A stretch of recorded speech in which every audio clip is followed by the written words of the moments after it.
ஓரமாக இருக்கிறதுனால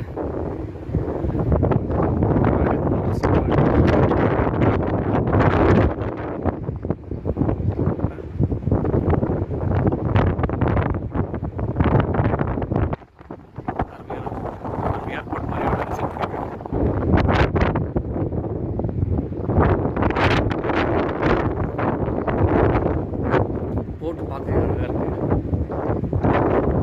இதோட பேர் வந்து நான் டிஸ்கிரிப்ஷனில் மென்ஷன் பண்ணுறேன், எனக்கு சரியாக ஞாபகம் இல்லை. இந்த பக்கம் மவுண்டன், சரக்கு கப்பல்லாம் ஒரு சைடு வச்சுருக்காங்க.